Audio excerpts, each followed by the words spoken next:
Hi everyone, welcome back. Previous class में हम लोगों ने टॉपिक फिनिश किया है क्लासिफिकेशन ऑफ मनी। मनी को कितने पार्ट्स में क्लासिफाई कर सकते हैं वो हम लोगों ने डिस्कस किया था। 3 इम्पॉर्टेंट कैटेगरीज बनाई थी हम लोगों ने। सबसे पहला है आपका फुल बॉडीड मनी, जिसमें फेस वैल्यू और इंट्रिंसिक वैल्यू दोनों के दोनों मनी के बराबर होते हैं। दूसरा था आपका रिप्रेजेंटेटिव फुल बॉडीड मनी, जिसमें हम वो सारे पैसों को इंक्लूड कर रहे हैं, वो तमाम मनी को इंक्लूड कर रहे हैं विच वर मेड विथ पेपर, और जिसमें कंपैरेटिवली होता ये है कि जो मनी वैल्यू होता है लाइक अ फेस वैल्यू और कमोडिटी वैल्यू जिसको इंट्रिंसिक वैल्यू भी कहते हैं, उन दोनों में रिलेशन ऐसा होता है कि फेस वैल्यू तुम्हारा ज़्यादा होगा और इंट्रिंसिक वैल्यू कंपैरेटिवली लोअर होगा। और थर्ड कैटेगरी थी क्रेडिट मनी की, जिसमें हम उन तमाम मनी को इंक्लूड कर रहे हैं जिसका जो इंट्रिंसिक वैल्यू है वो काफ़ी कम होता है compare to the face value और you can say money value. आज के क्लास में बात करेंगे कॉन्टिंजेंट फंक्शंस ऑफ मनी के बारे में। वैसे तो मनी के बहुत सारे फंक्शंस हैं जो कि ऑलरेडी डिस्कस हमने किया हुआ है, बट कुछ और फंक्शंस भी होते हैं मनी के और उनको हम कॉन्टिंजेंट फंक्शंस कहते हैं और उनको हम डिस्कस करेंगे आज के क्लास में। सो आज का टॉपिक रहेगा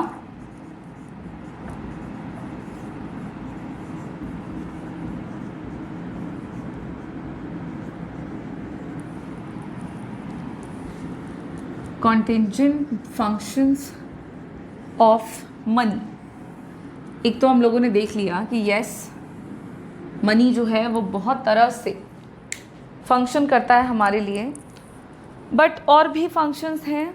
और ये क्या फंक्शंस हैं, पॉइंट वाइज हम वन बाय वन करके डिस्कस करते हैं उन सबको। सबसे पहला पॉइंट है, सबसे पहला फंक्शन जो होगा मनी का as contingent function which is distribution of national income. ठीक है, distribution of national income. So money का एक बहुत ही मेजर फंक्शन होता है और वो है कि मनी हेल्प करता है in optimum distribution of national income among different factors of production like land, labour, capital, enterprise. So जो भी हम फैक्टर्स का इस्तेमाल करते हैं in the process of production, उन तमाम फैक्टर्स को जो उनके फैक्टर सर्विसेज के बदले में हम पेमेंट करते हैं, वो पेमेंट किया जाता है इन टर्म्स ऑफ मनी।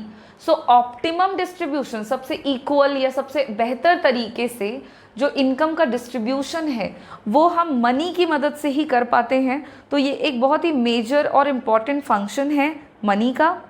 इसमें हम क्या कर रहे हैं कि जो टोटल आउटपुट होता है कंट्री का, जो कि जॉइंटली प्रोड्यूस किया जाता है all the factors of production के द्वारा, उन तमाम फैक्टर्स ऑफ प्रोडक्शन को उनके मतलब contribution to the production process के अकॉर्डिंग हम वो तमाम टोटल आउटपुट को डिस्ट्रीब्यूट कर देते हैं।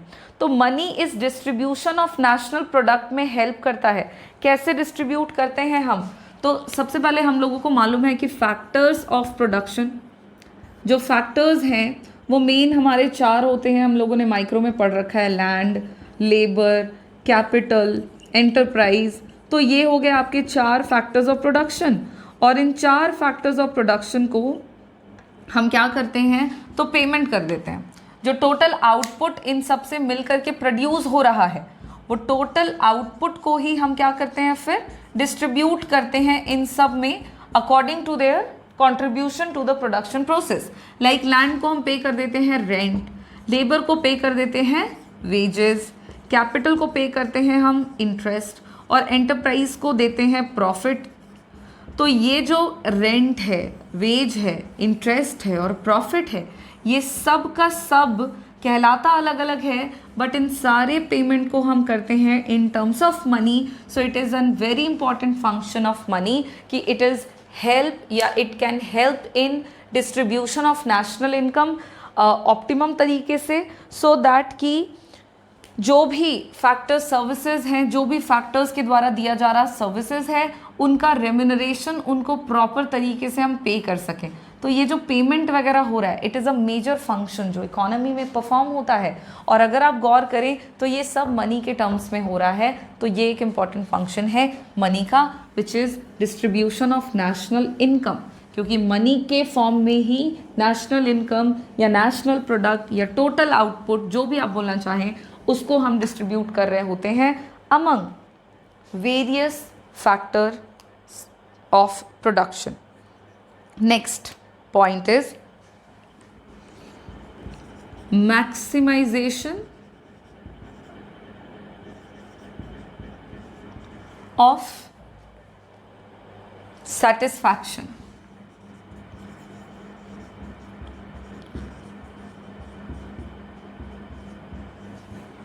ये आपका एक इम्पॉर्टेंट अनदर फंक्शन है मनी का, which is helped in maximizing satisfaction.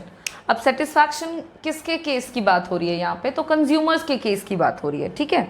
तो मनी हेल्प करता है कंज्यूमर्स को एंड प्रोड्यूसर्स को अपने अपने सेटिस्फैक्शन को मैक्सिमाइज करने में। कंज्यूमर जो है उसको मैक्सिमम सेटिस्फैक्शन मिलता है जब जो प्राइस होता है ईच कमोडिटी का, जो भी वो कंज्यूम कर रहा है, वो उसके मार्जिनल यूटिलिटी के बराबर होता है, ठीक है। मैक्सिमाइजेशन ऑफ सेटिस्फैक्शन, तो यहाँ पे हमने दोनों पार्ट्स कवर किए हैं, कंज्यूमर भी और प्रोड्यूसर भी। तो प्रोड्यूसर और कंज्यूमर, इन दोनों के दोनों को अपने अपने प्रॉफिट को अपने सेटिस्फैक्शन को मैक्सिमाइज करने में मनी ही हेल्प करता है। कैसे? तो कंज्यूमर को मैक्सिमम सेटिस्फैक्शन कब मिलता है?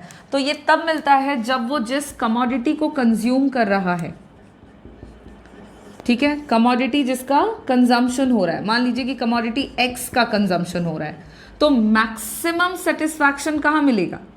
मैक्सिमम सेटिस्फैक्शन एक कंज्यूमर को कहाँ मिलता है?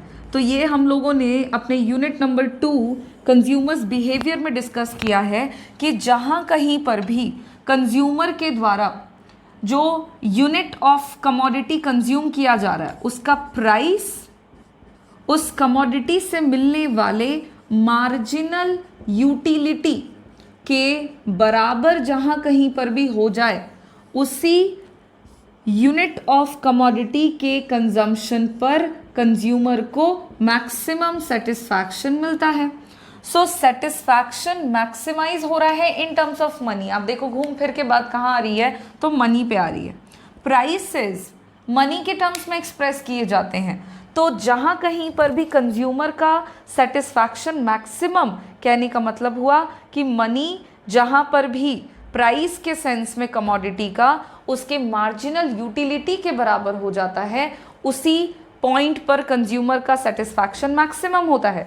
सिमिलरली हम लोगों ने यूनिट नंबर 3 भी पढ़ा है, जहाँ पे प्रोड्यूसर्स के इक्विलिब्रियम को हमने डिस्कस किया कि एक प्रोड्यूसर का सेटिस्फैक्शन कहाँ मैक्सिमम होता है। अगर हम प्रोड्यूसर के को उनके सेटिस्फैक्शन के केस में बात कर रहे हैं, तो ध्यान दीजिएगा कि प्रोड्यूसर का काम है प्रोडक्शन करना।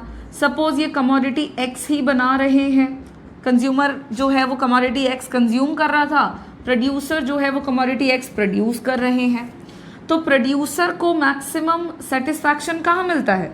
जहाँ पर प्रोड्यूसर का प्रॉफिट मैक्सिमम होता है, ठीक है। अब profit of the consumer maximum कहाँ पर होता है?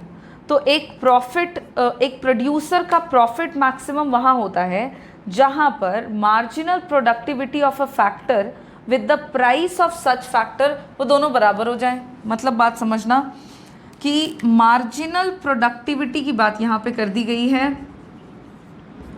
मार्जिनल प्रोडक्टिविटी ऑफ फैक्टर, मान लीजिए कि फैक्टर के तौर पर हम यहाँ पे लेबर यूज़ कर रहे हैं, तो लेबर जितना काम कर रहा है वो अगर बराबर है उस लेबर के कॉस्ट से, जिसको हम कह सकते हैं cost of factor of production, cost of that factor, जिस फैक्टर के मार्जिनल प्रोडक्टिविटी की बात करेंगे, अगर उस फैक्टर का जो कॉस्ट आ रहा है, जो प्राइस है, वो दोनों बराबर हो जाते हैं, इक्वेट कर जाते हैं, उस पॉइंट पर प्रोड्यूसर को मैक्सिमम प्रॉफिट मिलता है, क्योंकि वही पॉइंट है जहां पर प्रोड्यूसर ने उस यूनिट ऑफ फैक्टर का इस्तेमाल कर लिया है, जिस यूनिट को अगर वो प्रोडक्शन के प्रोसेस में यूज़ करते हैं तो उनको मैक्सिमम प्रोडक्शन मिलता है, और मैक्सिमम प्रोडक्शन ही उनको मैक्सिमम प्रॉफिट देता है। तो मार्जिनल प्रोडक्टिविटी ऑफ फैक्टर अगर बराबर है प्राइस ऑफ फैक्टर के, तो वहाँ पे प्रॉफिट मैक्सिमम होगा, और जहाँ पे प्रॉफिट मैक्सिमम होगा वहीं पर प्रोड्यूसर को मैक्सिमम सेटिस्फैक्शन मिलेगा। और अगेन जब हम कॉस्ट की बात कर रहे हैं, जब हम प्राइस ऑफ फैक्टर की बात कर रहे हैं, तो प्राइसेस ऑफ फैक्टर जो है वो मनी के टर्म्स में ही एक्सप्रेस किया जाएगा, वहीं पे प्राइसेस ऑफ कमोडिटी जो है वो भी मनी के टर्म्स में एक्सप्रेस किया जाएगा। सो मैक्सिमाइजेशन ऑफ सेटिस्फैक्शन में भी मनी एक इम्पॉर्टेंट रोल प्ले करता है। अगर हम बात करें कंज्यूमर के केस में, वहाँ पे भी, अगर बात करें प्रोड्यूसर के सेंस में, तो वहाँ पे भी। तो ये भी एक इम्पॉर्टेंट फंक्शन हो जाता है आपके मनी का। ठीक है, सेम बात है आपको जो मैं यहाँ पे समझा रही थी कि कंज्यूमर और प्रोड्यूसर दोनों के दोनों अपने सेटिस्फैक्शन को मैक्सिमम कर सकते हैं with the help of money. एक कंज्यूमर मैक्सिमम सेटिस्फैक्शन प्राप्त करता है वहाँ पे जहाँ पे उसका जो प्राइस है ईच कमोडिटी का वो उसके मार्जिनल यूटिलिटी के बराबर हो, और प्रोड्यूसर मैक्सिमम सेटिस्फैक्शन यानी कि प्रॉफिट वहाँ प्राप्त करते हैं जहाँ पे marginal productivity of a factor उस फैक्टर के प्राइस के बराबर हो। और दोनों के दोनों केसेस में जो हम प्राइसेस को एक्सप्रेस करेंगे, इवन गुड्स के केस में या फैक्टर के केस में, अगर लेबर की बात कर दी तो वहाँ वेज की बात हो जाएगी, और यहाँ कमोडिटी की बात कर रहे हैं, प्राइस की बात कर रहे हैं, तो ये सब मनी के टर्म्स में एक्सप्रेस किया जाता है। तो ये आपका इम्पॉर्टेंट फंक्शन है सेकेंड मनी का। फर्स्ट तो हमने देखा नेशनल इनकम के डिस्ट्रीब्यूशन में ये हेल्पफुल है, सेकेंडली मैक्सिमम सेटिस्फैक्शन प्राप्त करने में भी ये काफ़ी हद तक मदद करता है। थर्ड पॉइंट है बेसिस ऑफ क्रेडिट क्रिएशन।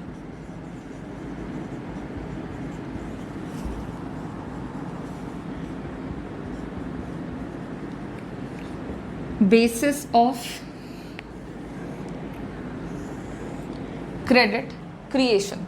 देखिए, मनी जो होता है वो हेल्प करता है क्रेडिट क्रिएशन में, जो कि किसके द्वारा किया जाता है? बैंक्स के द्वारा, कमर्शियल बैंक्स के द्वारा। और कमर्शियल बैंक्स क्रेडिट क्रिएशन जो करते हैं वो पॉसिबल ही नहीं हो अगर पैसा ना हो। कमर्शियल बैंक्स करते हैं क्रेडिट क्रिएशन, और क्रेडिट क्रिएशन पॉसिबल ही नहीं है विदाउट मनी। मनी के साथ ही कमर्शियल बैंक्स क्रेडिट क्रिएशन की एक्टिविटी को पूरा करते हैं। तो जब हम बात कर रहे हैं कि मनी का एज वैल्यू, लाइक मनी का एक फंक्शन है which is store of value, उसकी मदद से क्या होता है कि लोग जो हैं वो पैसों को सेव करना ज़्यादा पसंद करते हैं। चूँकि मनी को आप आज सेव करके रखोगे तो कल भी उसका वैल्यू उतना ही रहेगा, और समय के साथ जो होगा तो वैल्यू ऑफ मनी जो है हो सकता है कि थोड़ा बढ़ भी जाए, ये भी पॉसिबल है। तो एक मेजर फंक्शन होता है मनी का एज स्टोर ऑफ वैल्यू, जो कि हम लोगों ने ऑलरेडी डिस्कस करा हुआ है। तो स्टोर ऑफ वैल्यू का जो एक मेजर फंक्शन है मनी का, उसकी वजह से लोग पसंद करते हैं पैसे को सेव करना, सेविंग करना लोग प्रेफर करते हैं। और जब लोग सेव करते हैं पैसा डिमांड डिपॉजिट्स के तौर पर बैंक्स में, तो इन्हीं डिमांड डिपॉजिट्स को कमर्शियल बैंक्स यूज़ कर लेते हैं फॉर देयर क्रेडिट क्रिएशन। पैसा मैंने सेव किया बैंक में, मैंने सेव क्यों किया? क्योंकि मनी को सेव करूंगी तो मुझे फ्यूचर में फ़ायदा होगा। स्टोर ऑफ वैल्यू है भाई उसका एक मेजर फंक्शन। नियर फ्यूचर में मुझे ज़रूरत होगी तो वो उन्हीं पैसों को मैं इस्तेमाल कर सकती हूँ। जैसे कमोडिटी को स्टोर नहीं करके रख सकते थे, वो ख़राब हो सकते थे, बिकॉज कमोडिटीज़ पेरिशेबल नेचर के भी होते हैं। लेकिन पैसों के केस में ऐसा कुछ नहीं है। मैं कॉइन्स को आज सेव करके रख दूँ, 10 साल बाद निकालूँ तो भी कॉइन से निकलेगा, ठीक है। तो पैसों को हम सेव करते हैं उसके स्टोर ऑफ वैल्यू फीचर की वजह से। और जो पैसा मैंने बैंक में सेव करा, सपोज उन्हीं पैसों को कमर्शियल बैंक ने क्या कर लिया, यूज़ कर लिया क्रेडिट क्रिएशन के लिए। तो बिना मनी के क्रेडिट क्रिएशन पॉसिबल नहीं है। तो क्रेडिट क्रिएशन का एक आधार जो है वो भी मनी से ही मिलता है, which is also another major function of money. Next बात करते हैं अगले फंक्शन पर, which is productivity of capital.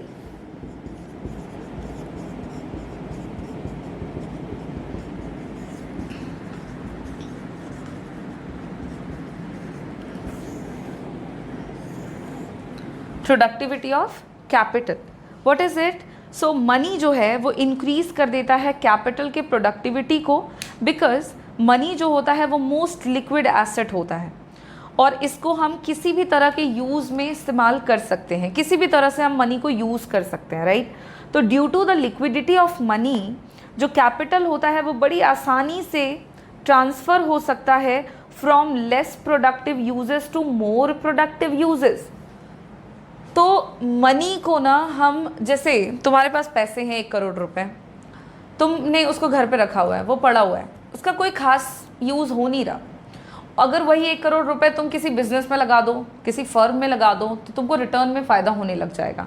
तो मनी जो होता है ना वो कैपिटल एसेट्स, मतलब एक लिक्विड एसेट्स के रूप में उसका एक मेजर फंक्शन है, फीचर है आप कह सकते हैं, और कैपिटल एसेट के रूप में वो यूज़ हो सकता है, लिक्विड एसेट के रूप में यूज़ हो सकता है। और मनी को हम किसी भी चीज़ में कन्वर्ट कर सकते हैं। 1 करोड़ रुपए है, बिजनेस में लगा दिया, 1 करोड़ रुपए है, गोल्ड खरीद लिया, 1 करोड़ रुपए है, आपने घर खरीद लिया। तो किसी भी तरह के काम में मनी को यूज़ किया जा सकता है। तो मनी को हम बड़ी आसानी से लेस प्रोडक्टिव कैपिटल को ट्रांसफ़र करने के लिए into the more productive capital use कर सकते हैं, which is a major function of money, कि इसको हम कैपिटल की प्रोडक्टिविटी को इन्हांस करने के लिए भी इस्तेमाल कर सकते हैं। अगला फंक्शन है bearer of options.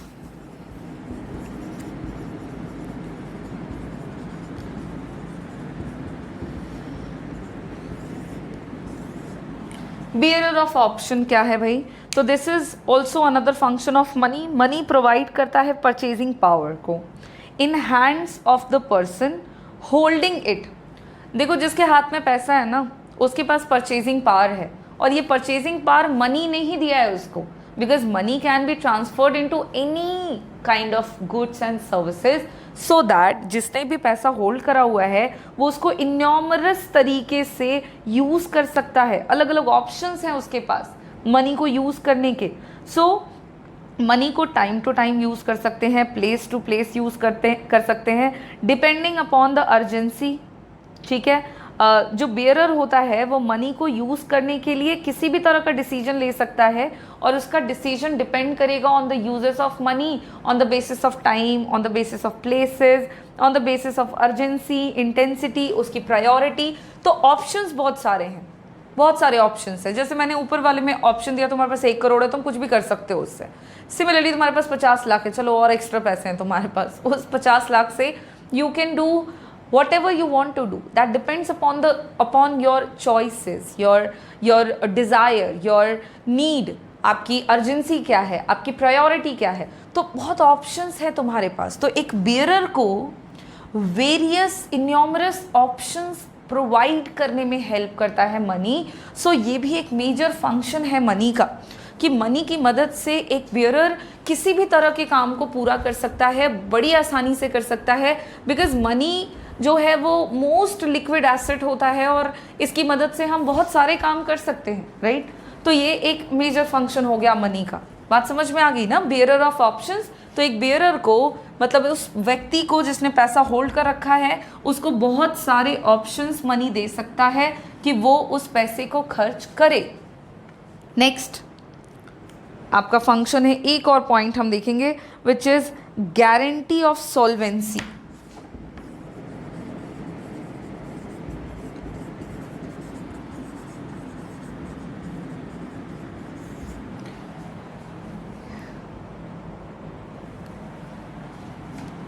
Guarantee of solvency.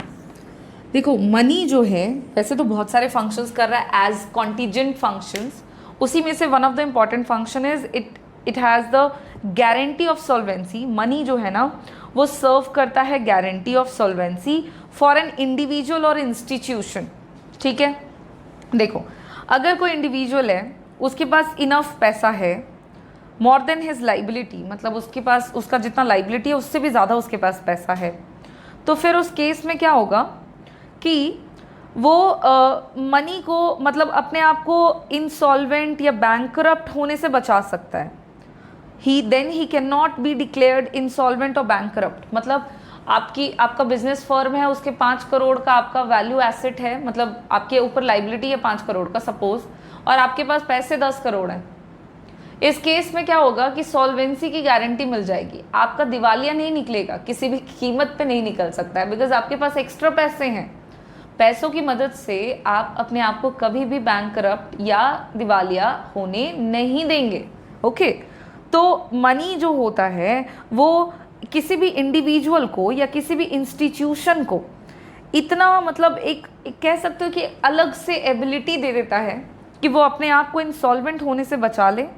Due to this reason बहुत सारे इंडिविजुअल्स होते हैं और फर्म होते हैं, वो लार्ज अमाउंट ऑफ मनी को रखते हैं अपने पास ताकि वो अपने अनएक्सपेक्टेड नीड्स से निपट सकें। मतलब वैसी आकस्मिक ज़रूरतें भी होती हैं जो अचानक से आ गई, लाइक एकदम से लॉस हो गया, तो उस लॉस से निपटने के लिए पैसे चाहिए। तो पैसा बहुत सारे फर्म हो गए, बिजनेसमैन हो गए, एज एन इंडिविजुअल वो रखते हैं, बिकॉज उन पैसों की मदद से वो अपने आप को उस बुरी स्थिति में फंसने से बचा सकते हैं। तो ये एक मेजर फंक्शन है मनी का, ठीक है। और इसी के साथ गारंटी ऑफ सॉल्वेंसी का पॉइंट फिनिश, और इस पॉइंट को ख़त्म करते ही हम लोगों ने मनी के बहुत सारे डिफरेंट फंक्शंस देख लिए कि ये कॉन्टीजेंट फंक्शन के तौर पर कैसे कैसे एक्ट करता है। बहुत सारे फंक्शंस करता है ये। डिस्ट्रीब्यूशन ऑफ नेशनल इनकम में हेल्प करता है, सेटिस्फैक्शन को मैक्सिमाइज करने में हेल्प करता है, कंज्यूमर के केस में भी, प्रोड्यूसर के केस में भी, क्रेडिट क्रिएशन में हेल्प करता है। भाई कमर्शियल बैंक्स करते हैं क्रेडिट क्रिएशन, बट बिना पैसे के हो नहीं सकता, बिना मनी के हो नहीं सकता, तो वो भी एक आधार जो है क्रेडिट क्रिएशन का वो मनी ही दे रहा है। करे भाई कोई और, लेकिन हो तो पैसे से ही रहा है। प्रोडक्टिविटी ऑफ कैपिटल, कैपिटल की प्रोडक्टिविटी को इन्हांस करने में हेल्प करता है। बियरर को वेरियस ऑप्शंस दे देता है कि आप अलग अलग तरीके से according to your convenient, according to your need, according to your situation आप पैसों को यूज़ कर सकते हैं। And the most important guarantee of solvency, पैसा है तो तुम्हारा दिवालिया निकल ही नहीं सकता। ओके, तो एक गारंटी भी तुमको दे देता है कि पैसा है तो बैंकरप्ट नहीं हो सकते, इंसॉल्वेंट नहीं हो सकते। So these are such contingent functions of money. और इसके साथ हमारा ये टॉपिक यहाँ पे फिनिश हो जाता है। और अब जो है एक दो छोटे मोटे टॉपिक बच जाते हैं, विच इज़ हम बात कर लेंगे डिमांड फॉर मनी क्या है, स्टैटिक और डायनेमिक फंक्शंस ऑफ मनी का क्या मतलब होता है, और इंडिया में मॉनेटरी सिस्टम कैसा है। ये छोटे छोटे टॉपिक हैं, एक और क्लास करेंगे हम लोग, और उस क्लास में हम उन सारे टॉपिक को ख़त्म करके मनी एंड बैंकिंग के चैप्टर को, मनी के चैप्टर को ख़त्म करके बैंकिंग के चैप्टर को शुरू करेंगे। क्योंकि हमारा जो यूनिट चल रहा है मनी एंड बैंकिंग, उसको 2 चैप्टर्स में हमने कैटेगराइज करा हुआ है। एक तो मनी है जो हम देख रहे हैं, और बैंकिंग हम देखेंगे, लाइक पढ़ेंगे, जिसमें हम रिजर्व बैंक से लेके कमर्शियल बैंक्स पढ़ेंगे और उनके फंक्शंस वगैरह डिस्कस करेंगे। तो मनी के चैप्टर को ऑलमोस्ट हमने ख़त्म कर लिया है, फिनिश कर लिया है। एक और क्लास हम करेंगे और फिर हमारा ये चैप्टर जो है वो ख़त्म हो जाएगा। आप सबका काम है ये सारे टॉपिक जो है इसको अच्छे से ध्यान से पढ़ना, सो दैट कि किसी भी तरह के कॉन्सेप्ट को आप मिस न करें। Thank you.